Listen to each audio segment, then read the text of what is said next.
किसानों के लिए केंद्रीय कैबिनेट ने आज एक बड़ा फैसला लिया है और इसकी जानकारी सूचना और प्रसारण मंत्री प्रकाश जावड़ेकर ने दी है। और कैबिनेट का बड़ा फैसला क्या है?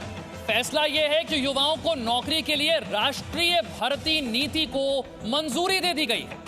कैबिनेट ने राष्ट्रीय भर्ती नीति को मंजूरी दे दी है और साथ ही गन्ना किसानों को 285 रुपए प्रति क्विंटल देने के लिए फैसला किया गया है। इसी के साथ साथ एक और बड़ा फैसला, जयपुर, गुवाहाटी और तिरुवनंतपुरम एयरपोर्ट को लीज पर दिया जाएगा। लेकिन सबसे बड़ी बात, नेशनल रिक्रूटमेंट एजेंसी बनाने को लेकर कही गई है। एक कॉमन एलिजिबिलिटी टेस्ट लिया जाएगा जिससे छात्रों को बहुत फायदा होगा। वो जो कि सरकारी नौकरी के लिए अलग अलग एजेंसी के द्वारा अलग अलग समय पर लिए गए टेस्ट देते थे, इससे उन्हें कॉमन टेस्ट देना होगा। अलग अलग फॉर्म नहीं भरने होंगे, अलग अलग शुल्क नहीं देना होगा। और आज के कैबिनेट के फैसले में सबसे बड़ा ऐलान हुआ है नौकरी की तलाश कर रहे युवाओं के लिए। क्यों है यह फैसला बड़ा, आपको विस्तार से बारीकी से समझाते हैं, लेकिन उससे पहले सुनिए इस फैसले पर क्या कहा केंद्रीय मंत्री प्रकाश जावड़ेकर ने। कैबिनेट की बैठक प्रधानमंत्री जी की अध्यक्षता में हुई और बहुत ऐतिहासिक फैसले लिए हैं।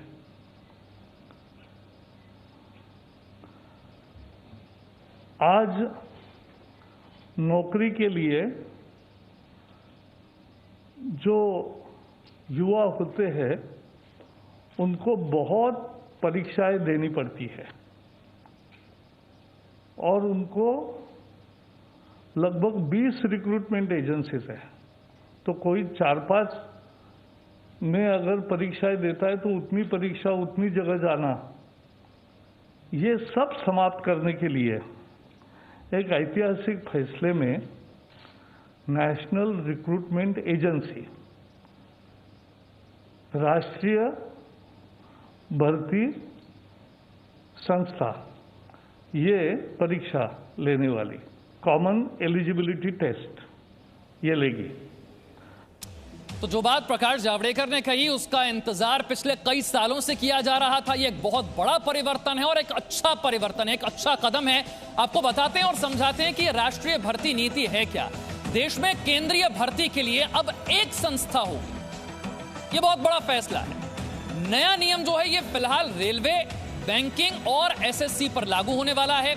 यानी कि एक ही संस्था की परीक्षा से आप तीनों विभागों में नौकरी के लिए आवेदन किया जा सकता है। एक ही आवेदन करना होगा, एक ही बार शुल्क भरना होगा और एक ही परीक्षा देनी होगी। अलग अलग परीक्षा देने से मुक्ति। केंद्रीय भर्ती संस्था के जरिए सिर्फ प्रारंभिक परीक्षा होगी, यह आपको जानना जरूरी है।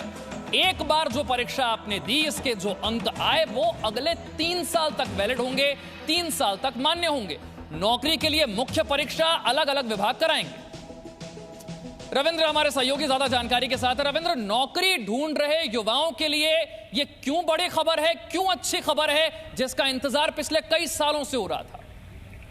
देखिए विशाल, 2021 से यह लागू होगा। लगभग 2.5 से 3 करोड़ जो स्टूडेंट हर साल रेलवे के लिए, एसएससी के लिए और बैंकिंग के लिए अलग अलग रिक्रूटमेंट एग्जाम देते थे, उससे उन्हें कम से कम मुक्ति मिल जाएगी। अब इन तीनों एजेंसियों के लिए एक ही एग्जाम उनको देना पड़ेगा। प्रीलिमिनरी जो एग्जाम होता था वो एक ही एग्जाम से वो तीनों एजेंसियों के जो मेन एग्जाम है उसके लिए वो उत्तीर्ण हो जाएंगे, अगर कट ऑफ मार्क वो पा लेते हैं तो। लेकिन उससे भी बड़ी बात है कि ये जो कट ऑफ मार्क से जो ज़्यादा मार्क्स उनका आता है ये अगले 3 साल तक वैलिड होगा। यानी जो स्टूडेंट नेशनल रिक्रूटमेंट एजेंसी के द्वारा सपोज कि कट ऑफ मार्क 70% है, उसने 80% या 72% जो भी मार्क्स लाया है उसका ये मार्क्स अगले 3 साल तक वैलिड होगा। वो अगले 3 साल तक केवल मेन एग्जाम में अपियर होकर वो रेलवे या फिर एसएससी या बैंकिंग के जो एग्ज़ाम है उसे पार पा सकता है। उसके बाद वो उसमें सेलेक्ट हो सकता है। तो कहीं ना कहीं ये उन छात्रों के लिए परेशानियां दूर होगी। और इन जो 3 रिक्रूटमेंट एजेंसियां हैं जो हर साल 2.5 से 3 करोड़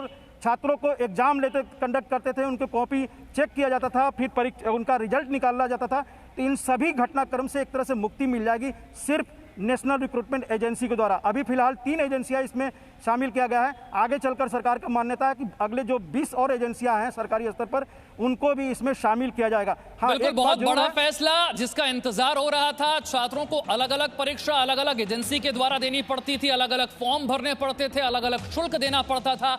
इससे मुक्ति हो गई है। नेशनल रिक्रूटमेंट एजेंसी और कॉमन एलिजिबिलिटी टेस्ट, बहुत बड़ी मांग जिसे सरकार ने माना 2021 से लागू हो जाएगा, जैसा कि रविंद्र बता रहे थे। बहुत बहुत शुक्रिया इस जानकारी के लिए।